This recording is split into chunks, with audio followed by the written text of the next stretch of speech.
안녕하세요. 평택 자비원 벼락 대신 도행합니다. 반갑습니다.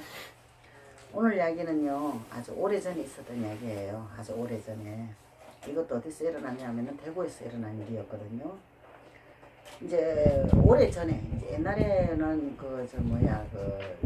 월남을 많이 갔었죠. 장병들이 돈 벌려고 이제 월남으로 많이 갔었는데, 그때 그 한 집의 아들이 이제 그 가족들을 위해서 이제 월남을 갔다가 이제 가게 됐거든요. 가고 난 뒤에는 그 집에는 누가 남아있나 하면은 그 남자의 아버지하고 마누라하고 이제 애기들 둘하고 이제 그렇게 남게 됐어요. 남게 됐는데 그 가족을 위해서 위험을 무릅쓰고 월남을 가는데 어느 날 그 장병은 좀 이렇게 비보를 받게 돼요. 안 좋은 소식을. 이제 군으로 이제 한국에서 연락이 온 거죠. 이제 아주 뭐 중요한 일이 벌어졌으니까. 근데 그 내용을 갖다가 무엇이라고 말하기도 힘이 들고 무엇이라고 뭐 표현하기도 막 무척 어려운 상태가 되어 있던 것입니다. 그 비보 내용이요. 얼마나 기가 차든지 말이 안 나올 지경이었거든요. 근데 그 이제 그 비보 내용이 무엇이냐. 그 아버지하고 마누라가 이 두 사람이 이제 붙어 먹은 거예요. 붙어 먹은데, 그리고 붙어 먹은 것까지는 좋아요. 붙어 먹은 건 좋은데, 이 두 사람이 이게 성관계를 하면서 이게 몸이 딱 붙어버린 거예요. 붙어가 그 몸이 안 떨어진 거죠. 이제 그 지경이 돼가지고, 이제 그것도 이제 동네 사람들이 그거를 이제 집에 아무래도 무슨 일 있는가 싶어서 왔다가 그 광경을 보게 되고, 그것을 보고는 이제 병원에 실려가고 경찰에 연락이 되고 이런 식이 되었거든요. 근데 얼마나 기가 차니까. 근데 그것도 또 희한한 게 어떻게 해서 시아버지하고 며느리가 붙었는데 그 몸이 붙어가 떨어지지를 않는 거죠. 그래서 이게 이제 병원에서 데리고 가서 이제 그것을 하려고 그러는데 그 병원에서 의사와 뭐라 그러냐면은 둘 중에 하나는 죽어야 된대요. 두 사람 다 살릴 수가 없다고 이야기가 된 거죠. 그러니까 그 비보가 이제 월남에 있는 아들한테 그 가게 된 거예요. 그 결정권을 가지고 있는 거는 아들이거든요. 그래서 그 아들은 그 비보를 받고는 참 나오지도 못하고 기가 차 죽을 지경 아닙니까? 그죠? 그러는데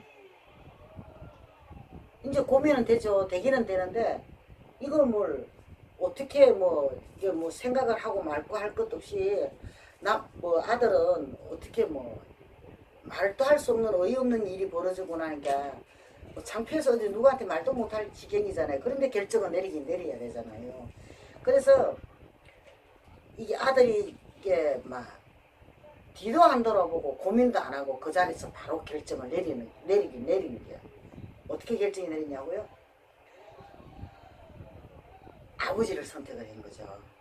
마누라는 또 어둠이 있을 것이고 내 부모는 한 번 가면 영원히 오지 않을 거니까 아버지를 그걸 선택을 하게 되는데 얼마나 기가 차겠습니까? 그 선택하는 과정에 그 애기들도 이제 애기 엄마잖아요. 애기 엄마인데 어쩔 수가 없는 상황이고 그 아들은 이게 막 어쩔 수 없는 결정을 하게 된 거죠. 그 아버지를 택하고 그게 마누라를 갖다가 그 하는 걸 했거든요. 근데 그 큰 병원에서 그게 아마 우리나라에서 그 당시 그런 수술은 아마 처음이라고 그때 많이 났었고 온 동네가 그 대구 그때 동산병원인가 어딘가 거기서 일어난 일이 있거든요. 근데 다 살릴 수가 없대요. 그 두 사람을. 그러니까 한 사람만 살리고 그 큰 수술을 떼내는 수술이 이제 그걸 다 드러내고 해야 되니까 한 사람만 살리고 한 사람은 가야 되니까 어쩔 수가 없는 상황이었다 그러더라고요. 그래서 결론적으로 아들은 참 기가 차는 그 결정이지만 극단의 결정이잖아요. 그죠? 이게 어쩔 수 없이 그 아들은 이제 아버지를 선택을 하고 마누라를 보내게 된 그런 사연이에요. 그러니까 지금도 그때 일을 생각을 해보면은 진짜 세상에 이런 일이 어이없는 일이 이럴 수도 있는가 하는 게 있는 거죠. 근데 이 세상에는 그냥이라는 건 없는 거죠. 인과응보가 있는 거죠. 어떻게 며느리하고 시아버지가 그런 일을 벌일 수가 있었는지 지금도 생각을 해보면은 참 이해 안 가는 부부 중에 하나예요. 근데 그 먼 타국까지 가서 그 가족들을 먹이 살리겠다고 월남까지 가서 그 사람 그 생각을 했더라면은 그런 일은 일어나서는 안 되잖아요. 그죠? 그러니까 결론적으로 그 아버지랑 그 마누라 되는 사람은 이제 그 벌을 받은 거죠. 이게 인과응보라는 거죠. 그 벌을 받고 그걸 하는 거예요. 그래서 아들은 그 월남에서 그 당시는 그렇게 쉽게 나올 수가 없대요. 나와가지고 어떻게 할 수가 없는 게 아니고 거기서 결정만 내려서 이제 이게 한국에다 연락을 주면은 바로 수술을 또 수술도 바로 급하게 들어가야 된대요. 이미 둘이 붙어서 시간이 너무 오래 있어가지고 위험한 상황이요. 아주 막 진짜 위험한 상황이 됐다 그러더라고요. 그래가지고 이제 어쩔 수 없이 아들은 이제 아버지를 선택하고 이제 마누라를 갖다가 포기를 하고 그렇게 된 사연이거든요. 이게 그 아들이 얼마나 답답하고 참 얼마나 그 했겠습니까? 그죠? 말은 못하고 표현도 못하고. 근데 지금도 그 생각을 해보면은 너무 어이가 없고 기가 차서 말이 안 나올 지경이죠. 이게 아들이 어쩔 수 없는 극단의 선택은 아버지를 선택하게 된 것입니다.